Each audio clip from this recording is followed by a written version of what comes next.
Do you love pain? Because you should, and I'm going to explain to you why. If you are an e-commerce brand, it's very important to focus on pain, the pain of your customer.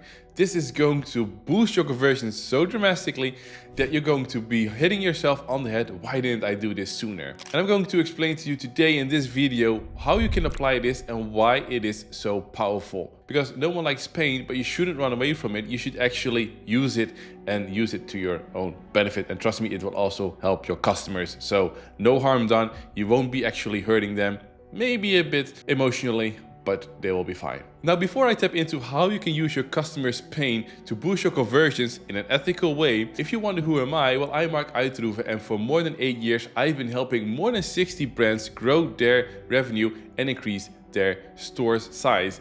And I've been doing that not only by using the psychological principles that you can do to motivate and actually take away the fear of your visitors so that they actually become customers, but also by improving the user experience that people have when they're on the site and interface design, etc. And in this video, I'm going to show you how you can use your customers' pain for your gain.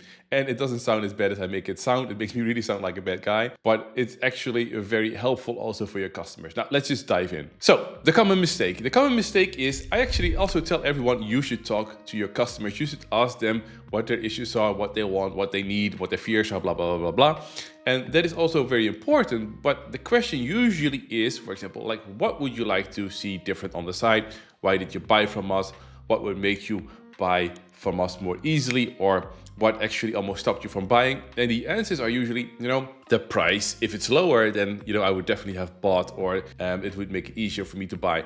Yeah, if all the products were like for free, then everyone would have a conversion rate of 100%. Great. That's not going to happen, but that is of course an answer that you're going to get. Or the shipping costs are high. Well, yeah, you cannot maybe lower them because it will just hurt your margins. Now, there are ways, of course, to tackle that problem. That's for another video. But what I'm trying to get to here is that usually customers say things that, are quite obvious. If you are selling eco-friendly products, then your visitors or customers will probably say something about that. Yeah, we really value eco-friendly products.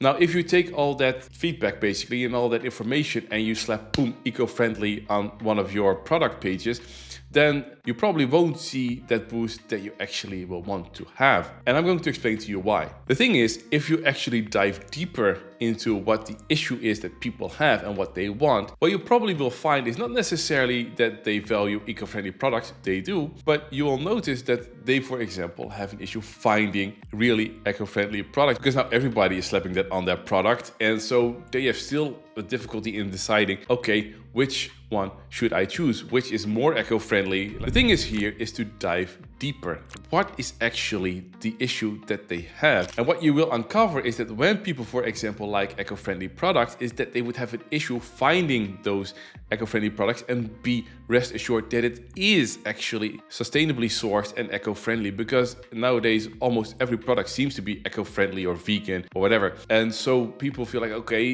is this product really like that? Like, can I trust it? Is it not just a claim? How do they make sure they're eco-friendly? How is it sourced? People might have actually that as an issue. And if you know that, if you can tackle that, that will be your conversion booster. Now, how can you get this insight? So instead of asking what people like and what they don't like and etc., what you can ask, and what is very interesting, is this question: what frustrates you most in this industry? Or what frustrates you most in buying in this industry? And that will uncover a lot of insights, because people will probably say things like, yeah, there are a lot of eco-friendly products, or there are a lot of fake things out there and I don't know which one is legit. And those are the things that you will want to know. Another question that you can ask is, what disappointed you in your past purchases? And then you can maybe hear things like about the quality that they had, the kind of service that they had afterwards.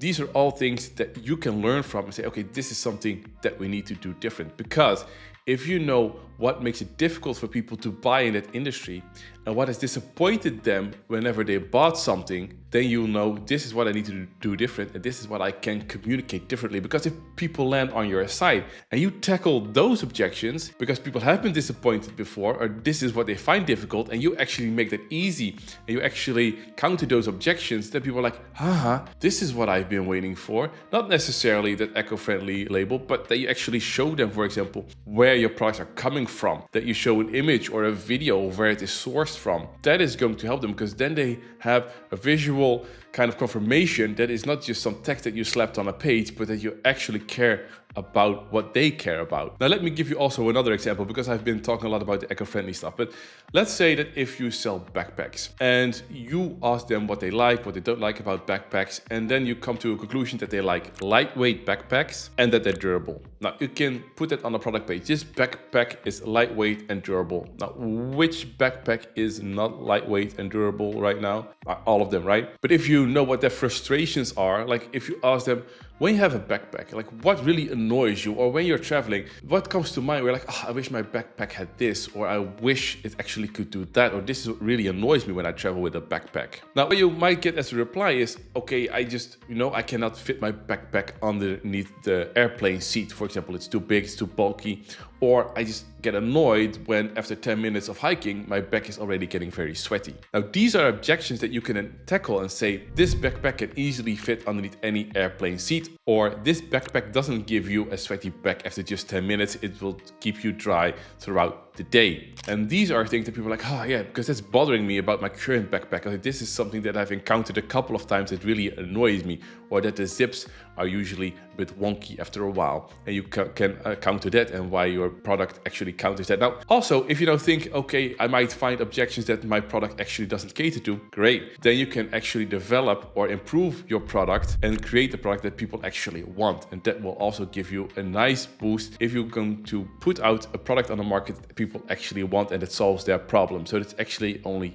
a gain. Now, to summarize this, people buy because they want to solve a problem that they have. They want to get closer to what they want, or they also just want to get away of something they hate. And they really love it when you take them by the hand and show them, hey, this is what a product does and this is what it doesn't do. And this is actually why it is great. And when people feel like, yeah, this is exactly what I've been looking for, because you address their concerns or the frustrations that they have, then the sale is already yours. So that's why I say tap in the pain. What is their pain when they are buying in your industry? I'm not necessarily talking about the pain that they are having that they're trying to solve. For example, when you sell supplements, I have pain in my head or my gut or whatever, but their pain could be in the industry. Like, I don't know which product is like a solid product that I really can trust that it's going to be effective and it's not just full of bullshit and fillers. If you know these things, if people say about your supplement, yeah, I usually only know after a month if it's really helpful. And so I would have to invest at least in 2 bottles before I know if it works. And